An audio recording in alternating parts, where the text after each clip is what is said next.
SV news కు స్వాగతం. ముందుగా హెడ్లైన్స్. మోదీకి ధర్మచక్రవర్తి బిరుదు ప్రదానం.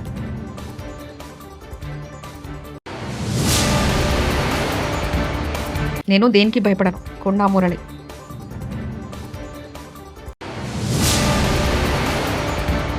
నిరుద్యోగ యువత పోరాటానికి బీఆర్ఎస్ సంపూర్ణ మద్దతు, హరీష్ రావు.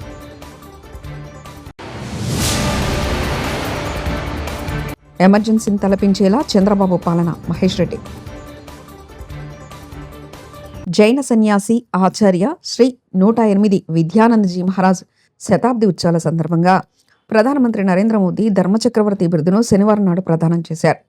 ఆచార్య శ్రీ 108వ విద్యానందజీ మహారాజ్కి ఏడాది పొడవునా నిర్వహించే జాతీయ నివాళికి నాంది పలుకుతూ ఈ శతాబ్ది ఉత్సవాలు నిర్వహిస్తున్నారు.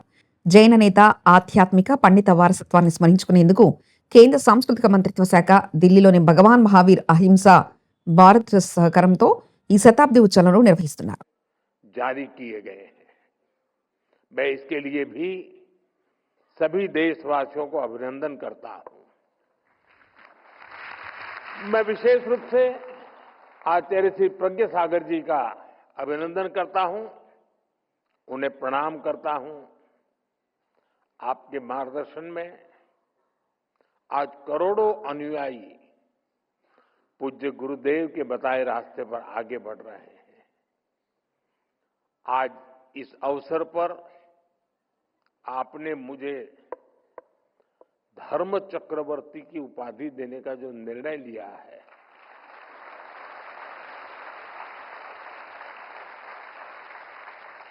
मैं खुद को इसके योग्य नहीं समझता, लेकिन हमारा संस्कार है कि हमें संतों से जो कुछ मिलता है उसे प्रसाद समझकर स्वीकार किया जाता है।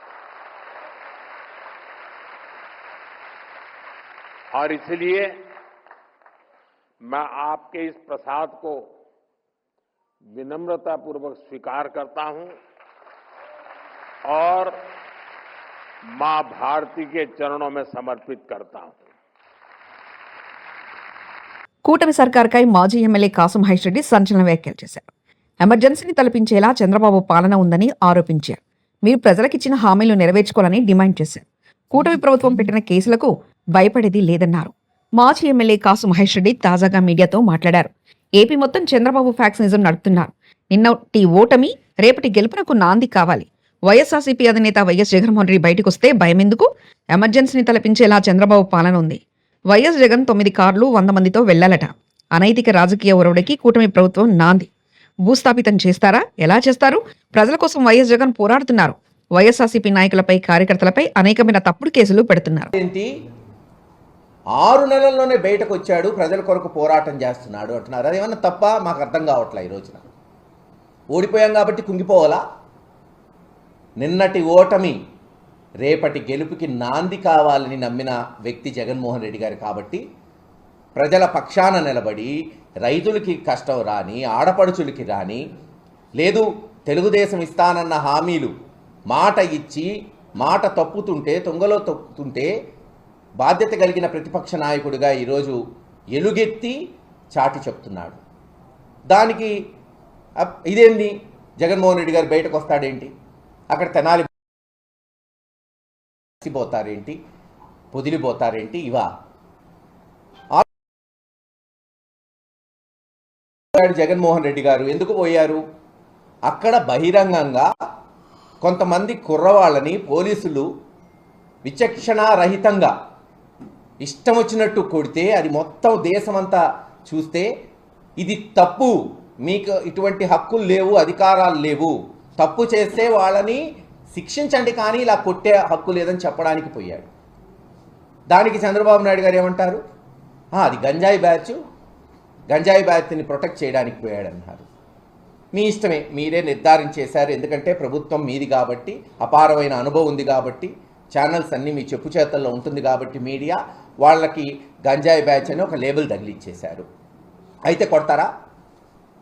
మరి కుప్పం నియోజకవర్గంలో ఒక ఆడపడుచు, బహుశా శిరీష అనుకుంటా పేరు, కరెక్ట్గా నాకు గుర్తులేదు, చెట్టు కట్టేసి తెలుగుదేశం నాయకులు ఇష్టం వచ్చినట్టు ఆమెని తిడుతూ కొడుతూ దయచేసి నన్ను రెచ్చగొట్టకండి అంటూ కాంగ్రెస్ నాయకులకు వార్నింగ్ ఇచ్చిన కొండా మురళి.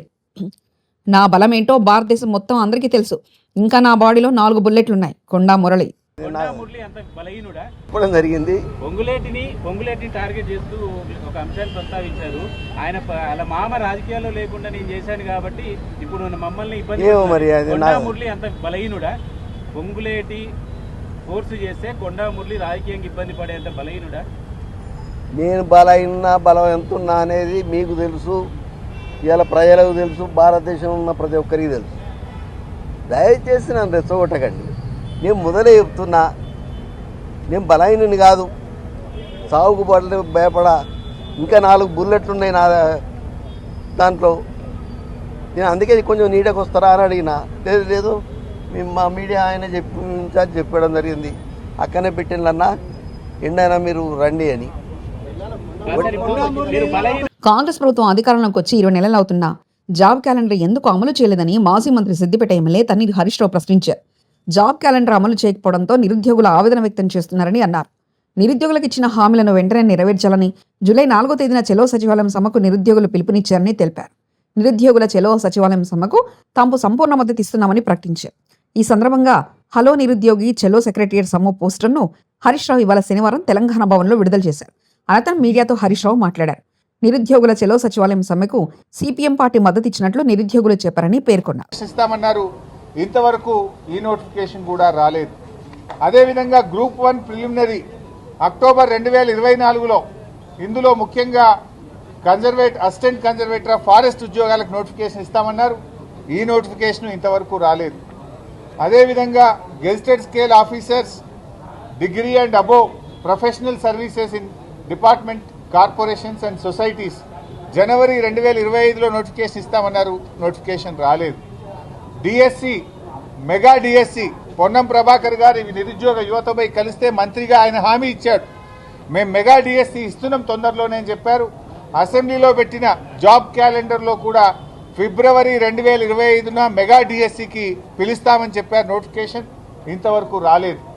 అదేవిధంగా ఫారెస్ట్ బీట్ ఆఫీసర్స్ ఫిబ్రవరి 25న నోటిఫికేషన్ ఇస్తామని చెప్పారు. ఇది కూడా రాలేదు. ఎస్ఐ కానిస్టేబుల్స్ ఉద్యోగాలకు ఏప్రిల్లో నోటిఫికేషన్ ఇస్తామన్నారు. అది కూడా రాలేదు. ఏది రాలే. మీరు పెట్టిన జాబ్ క్యాలెండర్లో ఒక్క నోటిఫికేషన్ కూడా రాలేదు. ఇది జాబ్ క్యాలెండర్ కాదు, ఇది దగా క్యాలెండర్, జాబ్లెస్ క్యాలెండర్, నిరుద్యోగ యువతను మోసం చేసిన క్యాలెండర్ తప్ప ఏమి లేదు. శాసనసభలో కూడా పెట్టి మాట తప్పిన పార్టీ కాంగ్రెస్ పార్టీ. అసెంబ్లీలో పెట్టారు. మీరు అసెంబ్లీలో పెట్టి కూడా ఒక్క ఉద్యోగానికి కూడా నోటిఫికేషన్ ఇవ్వలేదు. శ్రీ జగన్నాథ స్వామి వారి రథయాత్ర మహోత్సవాల సందర్భంగా పట్టణంలోని దాసన్నపేటలో గల పురాతన శ్రీ జగన్నాథ స్వామి ఆలయంలో శ్రీ స్వామివారికి దేవస్థాన ఆధ్వర్యంలో రథోత్సవం వైభవంగా నిర్వహించారు. ఈ కార్యక్రమాలకు విచ్చేసిన స్థానిక శాసనసభ్యురాలు పూసపాటి అతిథి విజయలక్ష్మి గజపతి విచ్చేసి పూజలు నిర్వహించారు.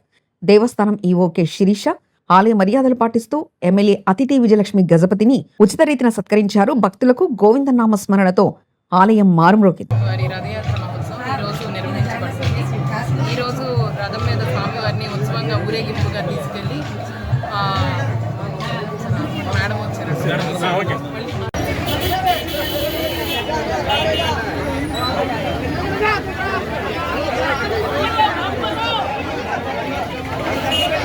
శ్రీ జగన్నాథ స్వామి వారి తొలి రథయాత్ర మహోత్సవాలు పట్టణంలో వైభవంగా జరుగుతున్నాయి.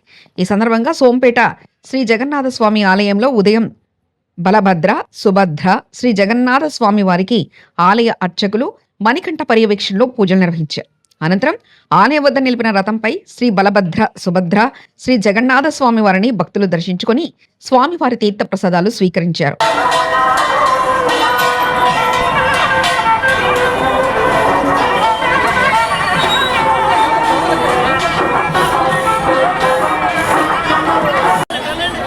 శ్రీమన్నారాయణ లీలాచల నివాసాయ నిత్యాయ పరమాత్మనే సుభద్రా ప్రాణనాథాయ శ్రీ జగన్నాథాయ మంగళం. శ్రీ జగన్నాథ స్వామి వారి రథయాత్ర మహోత్సవం సందర్భంగా ఈరోజు ఉదయం స్వామి తన విజయనగరం సంతపేటలో వేంచేస్తున్న శ్రీ జగన్నాథ స్వామి వారి రథయాత్ర ఈరోజు ప్రారంభమైంది. ఉదయం స్వామివారిని ఆలయం నుంచి రథం మీదకి 6:30 గంటలకు తీసుకొని వచ్చి ఆలయం వద్దే రథం మీద భక్తులకు దర్శనాలు కల్పించడం జరిగింది. అనంతరం 9:30కి మేళతాళాలు మరియు కోలాటాలు, వివిధ సాంస్కృతిక కార్యక్రమాలు మరియు భక్తుల కోలాహలం మధ్య స్వామివారిని రథం మీద ఆలయం నుంచి ఇక్కడ కనికా పరమేశ్వరి జంక్షన్ వరకు తీసుకువచ్చి ఇక్కడ రథంని వేయించడం జరిగింది.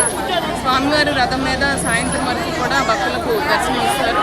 అనంతరం స్వామివారిని ఇక్కడ నుంచి కూడా తీసుకువెళ్ళి తోమాల మందిరంలో ఉంచి 4వ తేదీ రాత్రి వరకు కూడా అక్కడే స్వామివారి ఉంటారు. అక్కడ భక్తులందరికీ కూడా దర్శనాలు ఏర్పాటు చేయడం జరిగింది. అనంతరం 5వ తేదీన తిరుగు రథయాత్ర ఉంటుంది. ఆ రోజు తిరిగి స్వామివారి మరియు కనికా పరమేశ్వరి ఆలయం వద్ద రథం మీదకి వచ్చి ఇక్కడ సాయంత్రం వరకు కూడా భక్తులకి దర్శనాలు ఏర్పాటు చేయడం జరిగింది. అనంతరం స్వామివారి ఆలయానికి స్వామివారి విగ్రహాన్ని తీసుకెళ్లడం జరుగుతుంది. కావున భక్తులందరూ కూడా ఇలా 4వ తారీఖు వరకు మరియు 5వ తారీఖు రథం మీద కూడా వచ్చి స్వామివారిని దర్శనం చేసుకొని స్వామివారి కరుణ కటాక్షాలు జరగాల్సిందిగా కోరుకుంటున్నాను.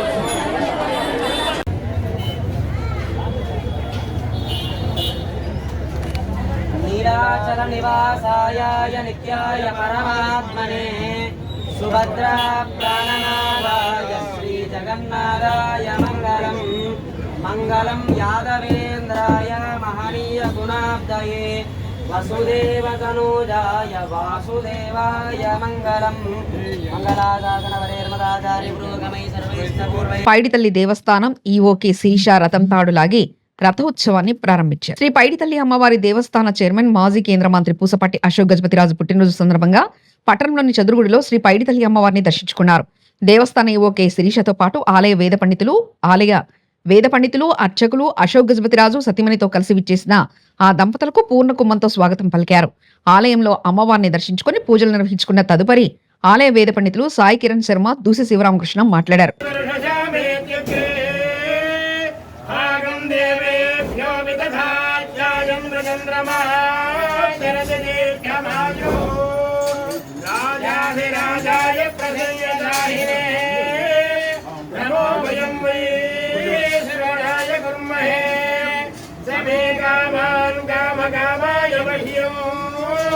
कामेश्वरो वै श्रवणो दधातु कुबेराज वै श्रवणाय महाराजाय नमः आयुर्दाग्रहविषो जुषाणो कृतप्रदेको कृतयो नरेधि कृतं वेत्त्वा मधुचारुगव्यं विदेवपुत्रमभिरक्षदादिवो पश्यति पुत्रं पश्यति पौत्रं प्रजया पशुभिर्मिथुनेत्यायते यस्यैवं विदुषो निहोत्रं यद्वदेवतेन देवं वेद.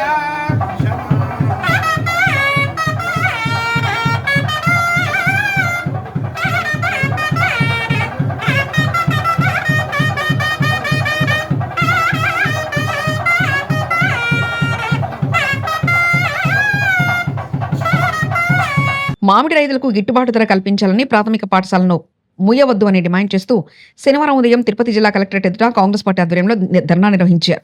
అనంతరం మీడియాతో మాట్లాడుతున్న కేంద్ర మాజీ మంత్రి, కాంగ్రెస్ పార్టీ సీనియర్ నాయకులు చింతామోహన్, ప్రాథమిక పాఠశాలను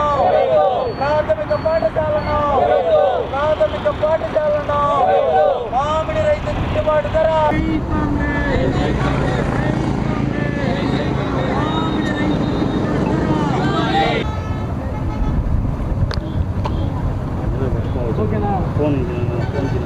లేదు ఒక్క సెకండ్ ఫోటో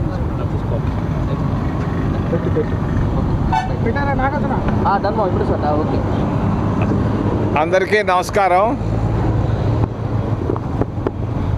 తిరుపతి కలెక్టర్ ఆఫీస్కి రావడానికి ముఖ్యంగా 2 కారణాలు. ఒకటి, ప్రాథమిక పాఠశాల. మోదీకి ధర్మచక్రవర్తి బిరుదు ప్రదానం.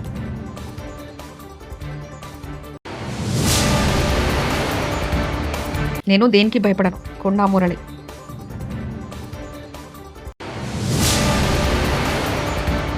నిరుద్యోగ యువత పోరాటానికి బీఆర్ఎస్ సంపూర్ణ మద్దతు, హరీష్ రావు.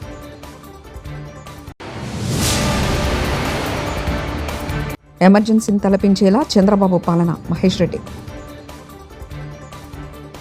ఇవి బులెటిన్ విశేషాలు. చూస్తూనే ఉండండి ఎస్వీ న్యూస్.